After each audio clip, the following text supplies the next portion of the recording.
So, more and more in the world, we see celebrities who are being arrested for extreme conduct, often leading to sex trafficking. It seems like more and more the people we are told to admire and idolize are more interested in sex parties, exploiting people, controlling others, and doing despicable things.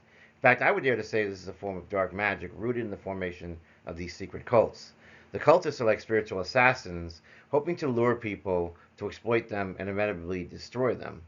But the Bible speaks about the fate of the wicked. If we look at Psalm chapter 37, verses 32 to 40, the wicked stalks the righteous person, seeking to kill him, but the Lord will not let him fall into his hands. He will not be condemned when he's put on trial. Wait on the Lord, keep faith to his way, and he will exalt you to possess the land. You will see the wicked cut off. I once observed a wicked and oppressive person, flourishing like a green tree in native soil, but then he passed away. In fact, he simply was not there. When I looked for him, he could not be found. Observe the blameless. Take note of the upright. Indeed, the future of that man is peace. Sinners will be destroyed altogether. The future of the wicked will be cut off. But the deliverance of the righteous one comes from the Lord. He is their strength in times of distress. The Lord helps and delivers them. He will deliver them from the wicked, and he will save them because they've sought refuge in him.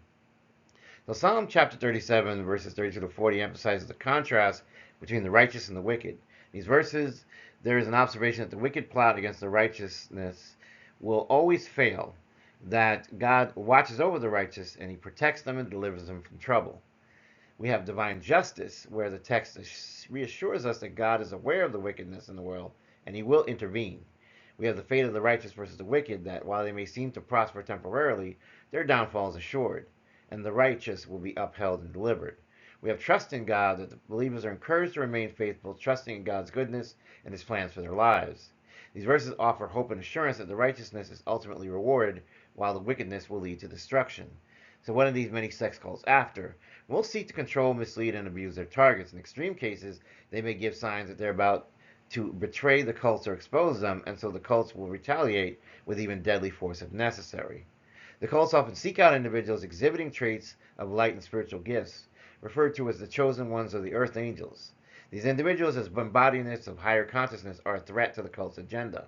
They use seduction and manipulation to lure the targets into a false sense of safety under the guise of knowledge, which is very esoteric but comes from Samael himself. The tactics they employ might be things like invading people's dreams. The cults may utilize Samael's work to create confusion and dependence, and the manipulation can distort perceptions of reality. They use hexes and curses to try to weaken the targets, disrupting their lives and sowing chaos. They use psychological games to manipulate them with gaslighting and other tactics to destabilize the target's mental state, often making them feel hopeless, as if they were in a world of the Demiurge, the deceiver.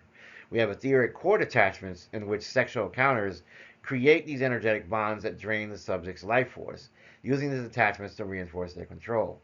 Their goals of manipulation are financial ruin. They may orchestrate situations leading to financial instability, often using manipulative tactics that reflect a deceptive nature. They use a slandering reputation to create circumstances to damage the target's reputation, isolating them further from support networks and reinforcing their influence. They use energy drain to siphon off the positive energy that the target possesses, leaving them depleted and vulnerable to darker influences of forces like Samael.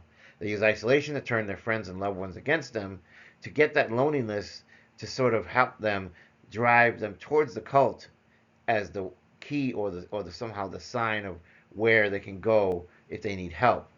They can also make them seem irrational or unstable. They can cause massive injury by trying to orchestrate accidents or dangerous situations that result in significant physical harm and destabilize their lives.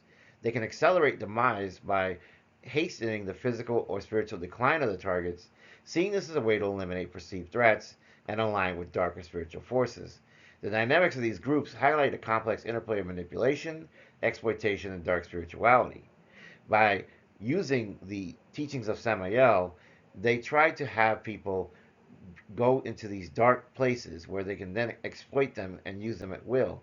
But God and Jesus Christ and the Spirit knows the tactics of these spiritual assassins, and they have ways to stop it. Faith in God creates spiritual shielding, which can protect individuals from negative energies and malevolent influences. This fosters a sense of divine presence, which can help people to be less vulnerable. This strengthens identity by self-worth rooted in God and the teachings of Jesus Christ. The sense of purpose makes it harder for cults to exploit insecurities or doubts, as individuals are more grounded in their beliefs and less susceptible to manipulation. This teaches spiritual discernment through faith, as individuals recognize these harmful situations and discern truth from deception. The awareness can alert them to these tactics, preventing them from falling prey to these games. They offer community support by connecting like-minded individuals in their belief in God and their strength in numbers. Thus, this makes isolation a very difficult goal to achieve. There's also prayer and spiritual warfare, where individuals engage in prayer and the way of fighting back using protection from God and the Holy Spirit against these malevolent forces. Thus, individuals can reclaim their power, their energy, and resist the attacks. There's also hope and resilience. Faith in Jesus Christ fosters a mindset that can endure challenges. The strength helps individuals remain steadfast to their beliefs despite the fear and despair the cults try to spread. There's healing and restoration. Faith in God offers the promise of restoration both spiritually and emotionally. This assurance can help people to recover from any harm from these cults and get them back in their divine life purpose. We also have divine justice, which is that ultimately God will not let the wrongdoing go unpunished. It may not happen today or tomorrow, but it will happen at some point, as divine protection is always for those who seek faith in God. Unshakable faith in God acts as a comprehensive safeguard against manipulative tactics of dark magic sex cults. It fosters resilience, community, and empowers people to stand firm against the tricks, the confusion, the chaos, and the attacks, as a person is now reborn in their faith and their spiritual purpose of serving God and resisting the evils of the enemy. If you enjoyed this message, I hope you like, share, and subscribe. If you're new here, welcome aboard to Safe Space. If you're returning, thank you for your support of the channel. I wish you health, wealth, prosperity, and abundance, blessings, and protection. But if you came here with evil intentions, or you seek to try to exploit the making of this video, then of course I rebuke you and I ask you to stay away, that my faith in God is unshakable and that you will not pass. Have a great day.